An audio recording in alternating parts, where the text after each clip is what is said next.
Hello. So the thing that happens to every reader ever, it's happening to me. I planned out my library holds very carefully, paced them out certain weeks apart, and now they're all coming in at the same time. I have 2 books out right now from the library. I'm gonna tell you about them, and then hopefully you're gonna follow me along as I try to get through the rest of these, because there are so many books right now that are just about to send me a notification, and okay. So, books that I'm currently reading. We have one that I'm about 25% through, and that is Summer Suns by Lee Mandello. I have wanted to read this book since it was announced. The reason it was on my list all those years ago is because it sounds like The Raven Cycle, but cranked to 11 maybe? I don't know. So I'm finally reading this book. It is a Southern Gothic. It is dark as hell, and I will admit it is kind of getting to me in the whole toxic relationship realm. I also read Lee Mandello's novella earlier this month, Feed Them Silence, and I still don't know what my thoughts are on that book. I just know that it made me want to write, like, a 10-page essay on the relationship dynamic, and I feel that way about Summer Suns as well. So this is about Andrew, who is dealing with the recent death of his person, essentially. Like, his best friend, just one of those really entangled relationships. And for the past 6 months, Andrew and Eddie have been distant for some reason. Eddie just keeps finding reasons to delay Andrew from moving to their home together so that they can start grad school together. And then Andrew gets the call that Eddie is dead. It seems like he may have killed himself, but Andrew can't believe that. And he sets out on an incredibly self-destructive journey, trying to figure out why this person he loved changed so much over the course of a few months, and also to figure out why he is being haunted, because he is being haunted by some specter that he sort of refuses to name as being Eddie. This has dirtbag assholes, drugs, car racing, weird haunting experiences, and some of the most beautiful writing I've ever read. I'm loving it. It's just that every now and then my brain flips and I have to stop reading it for a while, because if I think too much about the 6-month period where Eddie was just like, no, Andrew, it's fine. You just can't come because I'm trying to make it better for us both here. The whole thing is a little triggering for me. But if there's one thing I've determined this month, it's that Lee Mandello writes relationships that are very raw, very real, and that I connect to in ways that are probably uncomfortable. The other book that I am reading is by Stephen Graham Jones. Which one is it? I Was a Teenage Slasher. I feel like there are so many books right now that are just like, I was a serial killer. Serial killing, how to, like, a lot of meta titles. I Was a Teenage Slasher is a book I'm only 5% through right now. I love Stephen Graham Jones, though. I have read a number of his books before this, and this one is a stream of consciousness autobiography memoir from the point of view of a teenage slasher. Apparently, we are just getting this story about a character named Tolly. He's just sort of brain dumping the information that we're learning. It's very jump all over the place, learn who these characters are, and then, oh, I forgot. Let me go back and tell you about this part so that we can get back to this, and then you'll know the context. Very conversational. And also, apparently, he kills a bunch of people. That's what we're building to. That's what we're told in the opening chapter, and I'm not sure how we get there, but a lot of people have talked about how this book can get really emotional in some places, which makes sense. To be fair, the first book I ever read by Stephen Graham Jones was his novella Mapping the Interior, which is a ghost story that's also about a boy mourning his father, so I'm familiar with Stephen Graham Jones and his ability to make the horrific very emotional, and I'm anticipating that continuing. I'm actually 9% of the way through I Was a Teenage Slasher and 23% through Summer Suns. Sorry. There's my Libby's. You can check that out, how I'm doing. And then my holds. 2 weeks. 2 weeks. 2 weeks. This was supposed to be so far away. I'm just a little nervous, especially because some of these are for specific reading vlogs, and I may have put a bit too much on my plate. It's fine. However, it is a very, very rainy Sunday here in the Pacific Northwest, which means it's atmospheric as fuck for some horror novels. I am going to settle in with a good drink and get reading. I think I might turn on some atmospheric music because that tends to help me focus, especially when it comes to stuff that's really lyrically written, so like gothic, magical realism, anything that has really lyrical writing that I want to be able to feel and focus on. I just tend to do better if I have some background music, so maybe I'll link some Spotify playlists down in the description below for some of the stuff that I listen to. You can check that out if you want to. But let's read some books.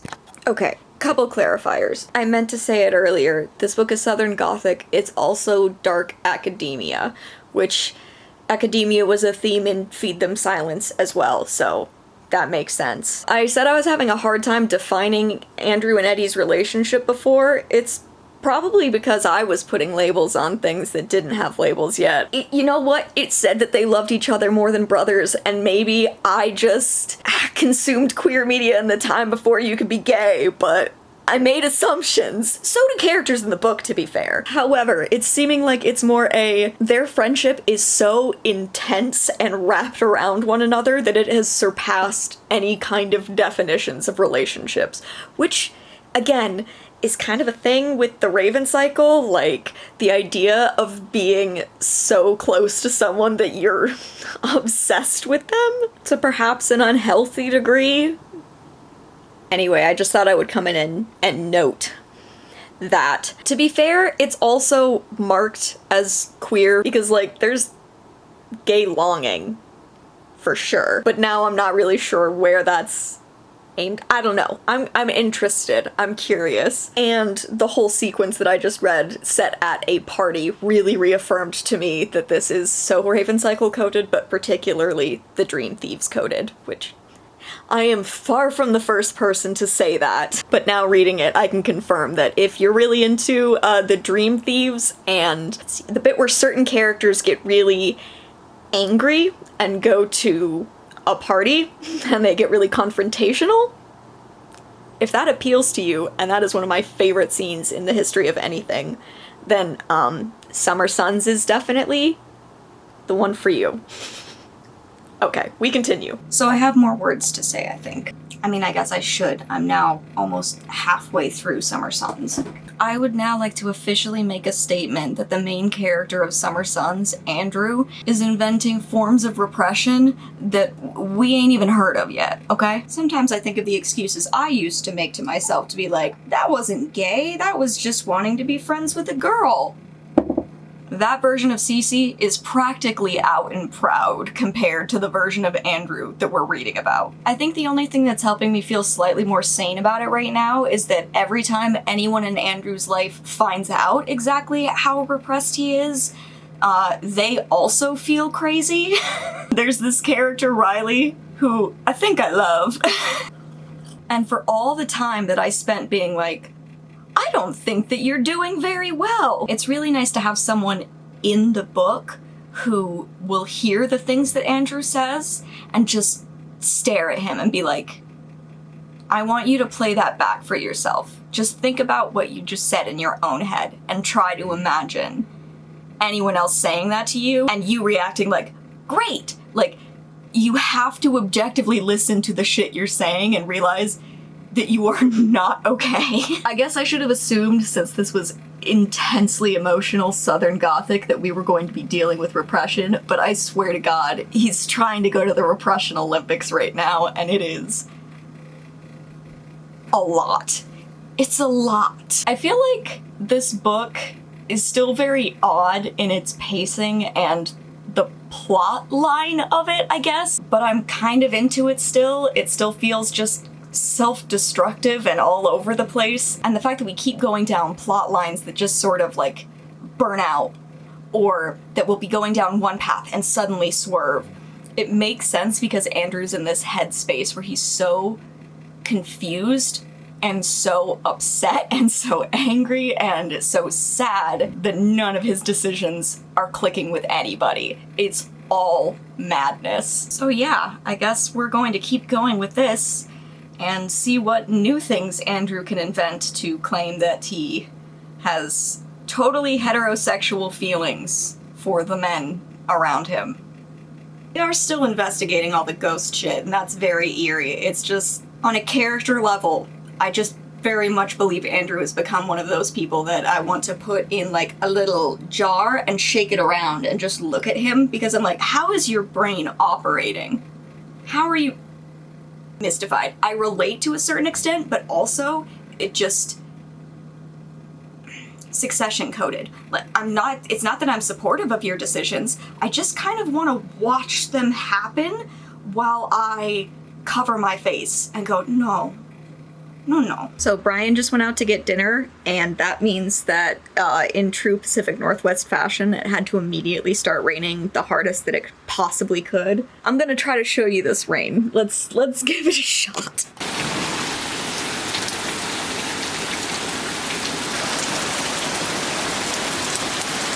I immediately have to share this.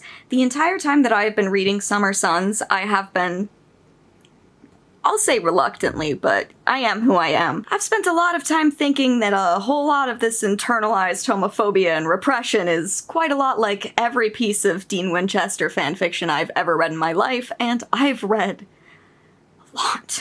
As someone who has a Dean Studies major on Tumblr, I feel like there were a lot of things. The point is, Andrew just correctly referenced the television show Supernatural, and I know that this isn't going to get into it more, but I immediately want to know everything. How much of Supernatural has he seen? Does he know anything about it? Does he know who Dean Winchester is? Would reading Destiel fanfiction break Andrew or fix him? I'm saying these things as someone who had Destiel fanfiction, like, break their brain. I'm 29 now. I started getting into Supernatural when I was 17. Oh, I know that the book isn't going to get into it any further than that, but, I don't know how I'm going to live with the knowledge that Andrew Blur probably knows who Dean Winchester is. It's so stupid.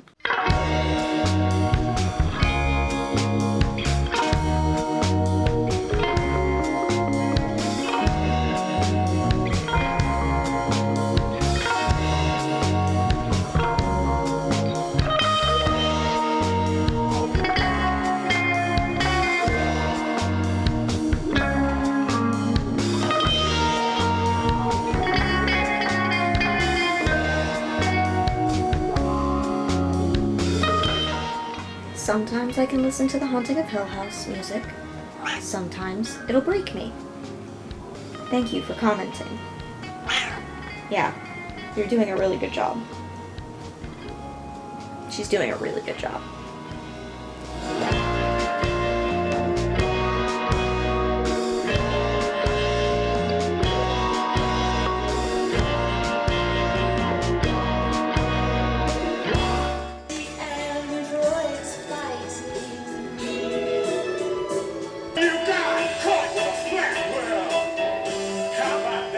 Okay, updates. It's been a little while. So, my sister is moving here, like, 10 minutes away from me in 3 days. My apartment has been kind of messy, and I've been trying to get it clean before my family visits to help my sister move.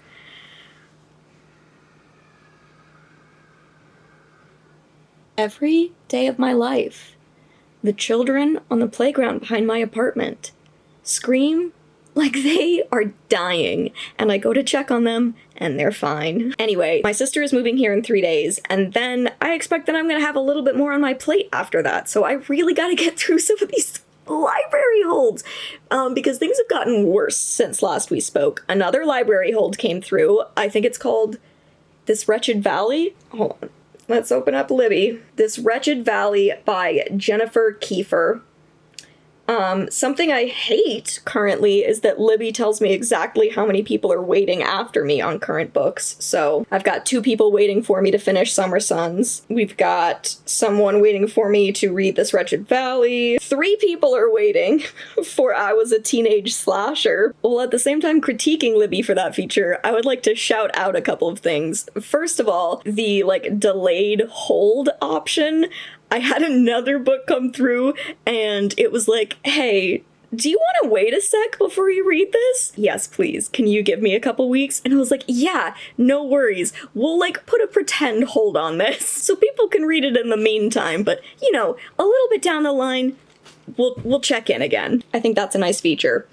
I am about 80% done with Summer Sons. According to Libby, it's going to take me another 2 hours to finish the book. To be fair to Libby, it also said that based on the frequency with which I read and pay attention, it was like, you're gonna read it in 2 hours, but that 2 hours is gonna take you 3 days. Really funny math problems that you're doing, Libby. Thank you for that. I did also read a bit more of I Was a Teenage Slasher last night, so I'm about 22% of the way through that, and I'll say I was having a hard time for some reason getting through the first 10%. It just wasn't clicking. Maybe it was the stream of consciousness or the fact that the narrator just wasn't really hitting for me, but if you've read the book, you probably know what I mean, that at a certain point, all of a sudden, the book just starts. And now I'm thoroughly interested because I have no idea where the hell we're going, and it's already not what I was expecting. So there's your update on that. Let's settle in and let's try to read Summer Sons. Figure out how the hell this book is going to end, because to be honest with you, I'm feeling it, it's emotional, this character is real and raw, but also 80% of the way through the book, I don't know what we're doing or where we're going. I don't know. So I finished Summer Sons. I still don't know what to say about this book. It's so eerily similar to the way I felt about Feed Them Silence by Lee Mandello that I don't know what to do with it. Did I enjoy the process of reading the book? Yes. Was it beautifully written? Yes. Did it capture an atmosphere and a mystery? Absolutely. I think it's that it felt so meandering that I just couldn't get into the flow of the story, and I know a lot of that is because Andrew, as a main character, is extremely lost in his grief. He's always been a person on the outside, and now he's been pushed to a point that, he's put himself on an island for one, and I just think that he's so lost that the plot of the book also feels kind of lost and disjointed alongside. According to the description, this book is kind of a murder mystery while also being about repression and queer desire and academia and grief. Those are all things that are explored and that happen over the course of this book. Much like Feed Them Silence, there is such a clear nuance to how Lee talks about academia. I just think it's very clear that he's constantly trying to navigate that world, and then I was on his website. Says he's working on a doctorate, so I think what got me most was how gorgeous the writing was in general. It did remind me a lot of The Raven Cycle, of course. There were a lot of times in this book that I was very glad I was reading an ebook, because I would just hit a word that I'd be like, that's a gorgeous word. I'm sure that it means something close to what I think it means in context, but I have never heard it before in my life. So if that's your kind of reading experience, there's that. Like I have talked about this whole video, I think the biggest thing I took away, at least from Andrew as a main character, because this seemed to be so character study focused, is that repression, internalized homophobia, and toxic masculinity are a hell of a thing. Every single part of Andrew's life has been shaped essentially by those 3 things. Every decision he makes, every outward appearance. There were multiple times when stuff would happen in this book and I would just stare at it for a while and be like, this isn't very feminist of me, but I feel like this is a guy thing. Like, I genuinely don't understand how this solved anybody's problems, but it seemed to have. I've since spoken with folks who agree that, yeah, sometimes you just gotta beat the shit out of someone. That doesn't make sense to me as a coping skill. But, okay. Something that I keep coming back to is that I really loved these characters, and that as I left the book, what I most overwhelmingly wanted was to learn more about what happened after that point. It's the fanfiction brain within me, but also it's because I think fanfiction for me works best when there's media that sets a good ground, but doesn't explore it as in-depth as I would like to. So fanfiction allows me that. These characters were complex and dynamic and deeply toxic in many ways. But also the way that Mandello writes intimacy between them is something really special, whether it's physical intimacy or just, like, knowing when someone needs a text. Recognizing that your friend isn't eating enough and just arranging something so that he has access to those meals. The little ways that we as humans can work together to move through grief and move out of loneliness and into belonging to something is really, really beautiful. And I love the way that that's written in this. I have no idea what to rate it. 4 stars? It was gorgeously written. I don't know. I didn't feel the urge to cry at any point. I got a little emotional because the grief in this book is very, very raw. And I am perhaps tiptoeing around the edge of dealing with grief that I'm not really ready to engage with. So maybe I'm at least a spectator in Andrew's repression games. I feel like I was introduced to these characters and I got a full story. I understand what we learned, but I wanted more. Because I'd spent so much time learning about the characters, I was like, cool. What else? Hopefully that makes sense to some of you. I don't know. If any of you have read Summer Sons, comment down below. I kind of want to talk through some of it. I just don't know how to feel. I am obsessed with the way that Andrew's, like, self-image is written, like how much of a difficult time he has working through it. The fact that a good part of his skill set for dealing with emotions is just to stand up and walk out of the room when someone brings something up. Maybe more thoughts to be added at a later time. TBD. Those are my feelings for now. I think I'm going to focus on trying to read more of Serial Killer? What is it? I Was a Teenage Slasher? Where the hell is my phone? Yeah, I'm gonna focus more now on I Was a Teenage Slasher because I read a good chunk of it, like 10% of it last night, and that 10% was a really intense 10%, and now I don't really know where we're going with the rest of the book. But if at any point I'm reading that and my brain isn't as into it, then I might try this Wretched Valley. Let me tell you what this Wretched Valley is about. I believe it is a survival thriller about some mountain climbers. Oh, okay. The other reason that this has been on my TBR, besides it being like a survival story and a horror story, because I'm looking at this description now. 4 climbers hiked into the Kentucky wilderness and 7 months later, 3 mangled bodies are discovered. So that's good. This is apparently inspired by the Dyatlov Pass incident. And is perfect for fans of Showtime's Yellow Jackets. I'm a very big fan of Showtime's Yellow Jackets, so I think it's gonna be an interesting survival story, but also I'm wondering where it will build from there.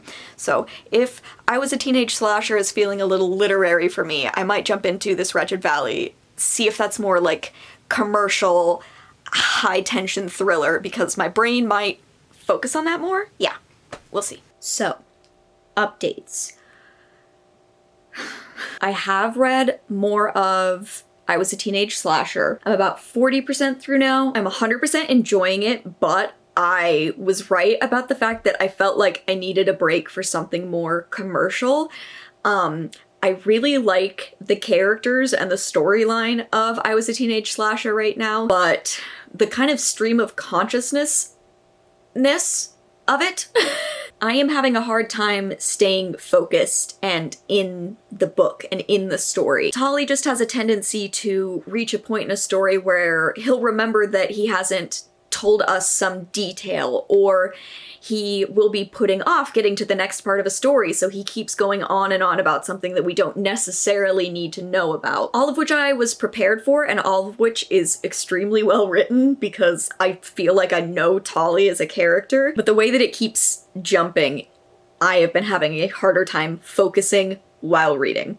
And that is also partially because I'm in the process of just retraining my brain to read things, and read things that are longer than, you know, a couple thousand words. So in honor of all that, I did end up starting at this Wretched Valley, and I'm about 20% through, and I kind of want to DNF. I kind of want to just be like, nah, the next person can have it. So 100% the writing is more commercial. The thing is, I have been reading so many lovely, gorgeous literary books, and I've been reading about so many characters that whether or not I care about them, I see them as full, complex people.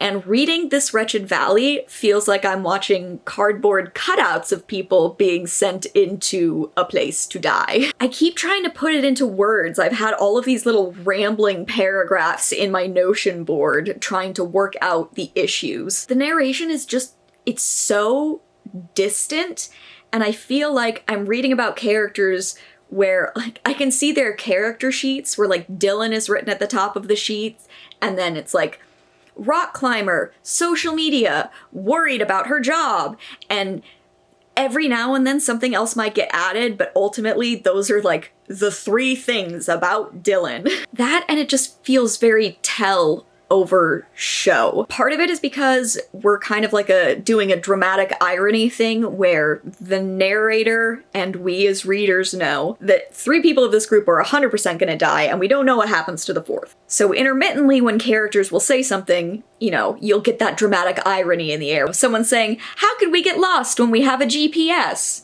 Like, well, good news.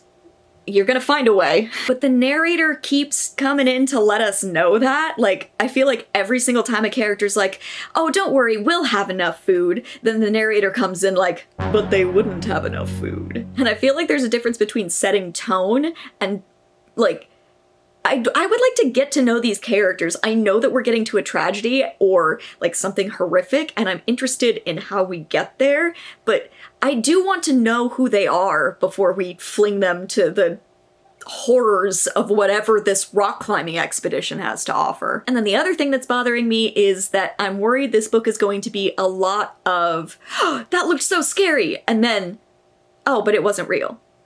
Just that like instant switch that happens a lot in movies so that you can get a jump scare out of it, but then still not have changed circumstances in the movie. It feels like I've been reading books with all of these fascinating, interesting characters and storylines and ideas, and now I'm reading like a sketch of a book, which really isn't hitting the same. So, like I said, I'm 20% through. I might give it a little bit more time later this evening, see if continuing to read helps me feel like better about these characters or how the writer is writing them. Also, since we talked, I think like 3 more books have become available that I put holds on.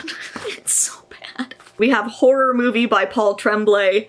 That came through. I was like, give me another week. We also have A Guide to the Dark by Miriam Matui. That came through, delayed it. And then today, The Hollow Places by T. Kingfisher. And I am waiting for Bad Cree by Jessica Johns. Like, it's gotta be any fucking hour now. This phone is gonna buzz again and be like, hey, don't worry.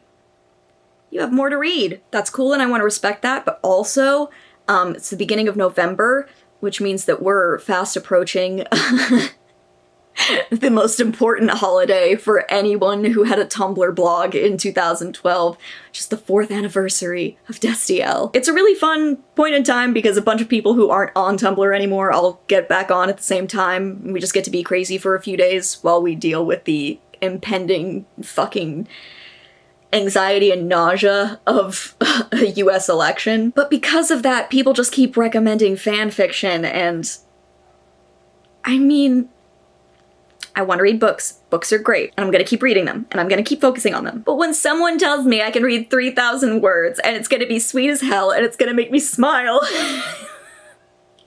I just don't even know what to do. I'm saying it's bad, but we're working on it, and hopefully we'll be reading more, and maybe we will be putting another book on the DNF pile for the year. Things have been a little crazy, but my little sister now lives 10 minutes away from me instead of 14 hours away from me. So I will take any amount of the anxiety that caused. My family was in town all weekend and a little bit of last week. We have been moving my sister in, buying her new furniture. I haven't been able to live in the same state as my sister for a long time. I'm just overwhelmingly happy. So yes, it's been a bit, but let's catch you up. I wound up reading a bit more of this Wretched Valley, and I wound up talking it through with my family pretty often over the course of the move, and the more I talked about it, the more angry I got. By the time that my mom drove away, I was on the hate squad for this Wretched Valley. I just can't abide stupid characters, especially when I'm being presented with the information that the people in this book are supposed to be smart, objectively. They're like, here are some scientists, let's investigate. The idea of a botanist seeing a tree bleed and being like, huh, weird, is keeping me up at night. No. I think I made it to about like 28% of the way through, but I'm done. I don't like how this Wretched Valley is written. The characters are horrible and not in like a fun way or an interesting way. I think it was telling that when my sister asked what I was reading, I said, I'm reading this shitty book about hikers. So we moved on from that. Also, over the course of the move, 3 more holds came through. And that's part of the reason why it's good that we DNF'd this Wretched Valley. So currently the ones I'm managing right now are I Was a Teenage Slasher. I'm about 57% of the way through that one, and I finally got back my short story collection that I was working on a couple weeks ago, but I ran out of time on my particular loan. So I am currently also reading Slasher Girls and Monster Boys, which was edited by April Genevieve Tucholke. I've read a few of the stories so far, and I'll put my ratings of the stories I've read so far right here. This is what I'm feeling. I read these back in October. I love that this book includes inspiration notes for each of the stories. I found that to be really, really fun because even if I don't end up liking a story, sometimes I'll end up finding a new song or adding a new movie to my watch list because it's on the list of things that inspired that particular author. So I think it's a really cool concept for a story collection to have that as a consistent thing. That is due in 18 days, and I can see that a person is waiting for it. See that? One person waiting. It is diabolical to do that kind of thing to people pleasers. I am still loving I Was a Teenage Slasher. I would say I've gotten more into it. For a while, I found that it helped if I literally read the book aloud. I have processing issues, and I think if I had the audiobook for this book, it would genuinely be one of the few I would listen to and read simultaneously. I usually can't listen to audiobooks because I can't focus without a visual element. And it's really weird to be experiencing that in reverse because that's never happened before, but I'm experiencing the same kind of audio processing issues reading this book in my head that I usually experience when I'm listening to an audiobook. I think it's because the book is written so stream of consciousness and it feels very much like Tolly is just telling you a story. So sometimes when he would get off on tangents, I would just feel distracted or I wouldn't remember what we were talking about because I'll be honest, I have ADHD. However, it is doing so many cool and interesting things with the concept of slashers and building up a mythology, a rule set. I don't know. I really like meta horror, and I knew that this would have that aspect, but the more that the book goes on, the more it is doing that meta horror thing. And as a huge fan of slashers, of horror movies, and of Stephen Graham Jones, it's just really been working for me. It is wild that you will be reading and everything will be pretty normal, and then you will experience 2 pages of the most violent thing ever.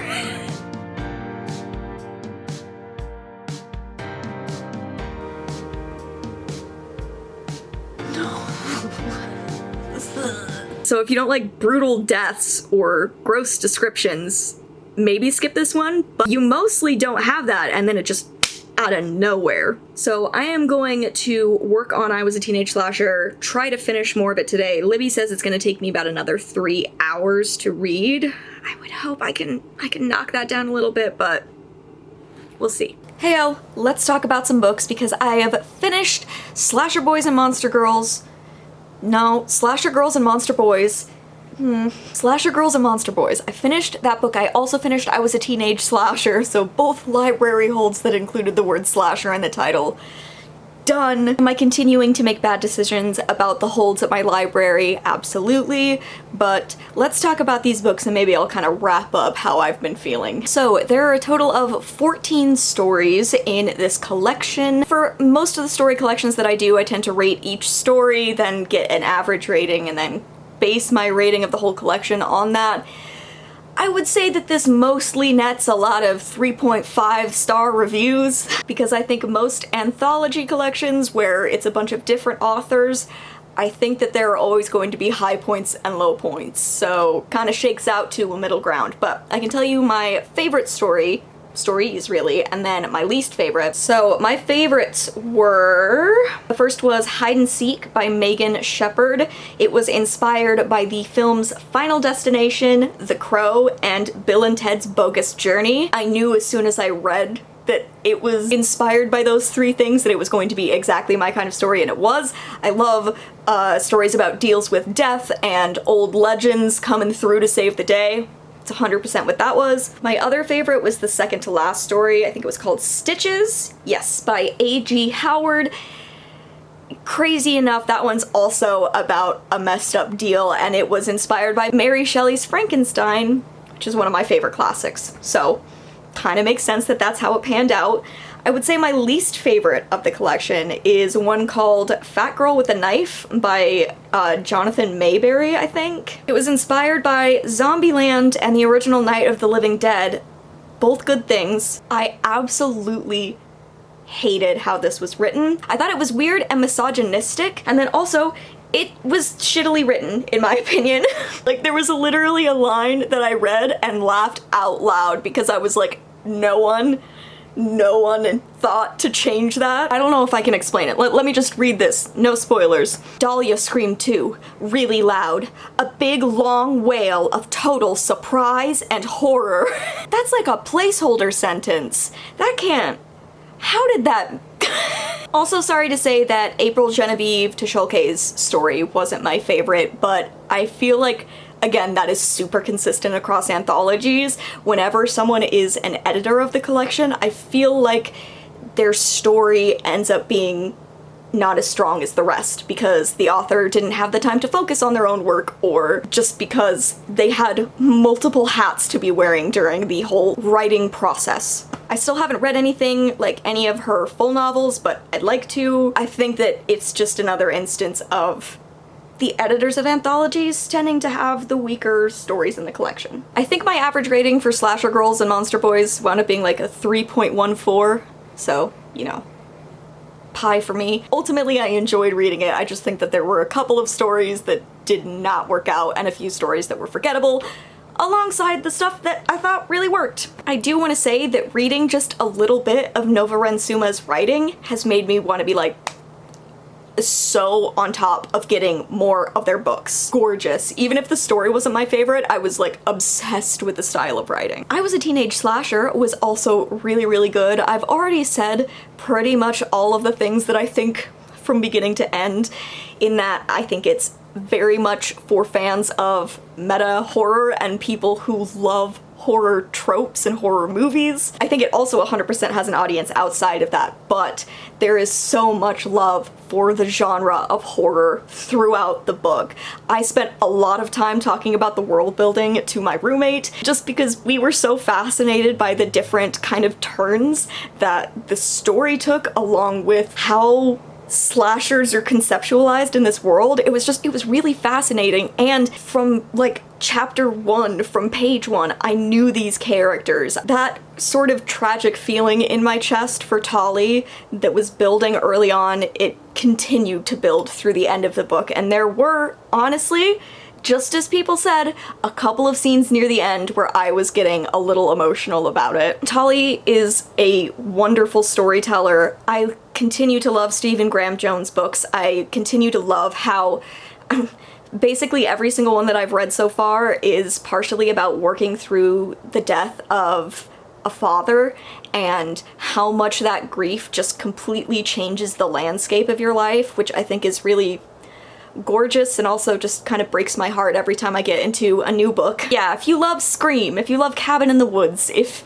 you love horror that comments on other horror and interesting world-building ideas about, like, well, teenage slashers, I would say this is a really good one. It's funny, it's sharp, it's genuinely tragic. I think I wound up giving it 4 stars, maybe 4.5, still thoughts to come, but I thought it was beautiful, and I think it might be my favorite of Stephen Graham Jones books that I've read. I've read only 3 now. Night of the Mannequin, which I loved, unreliable narrator, creepy.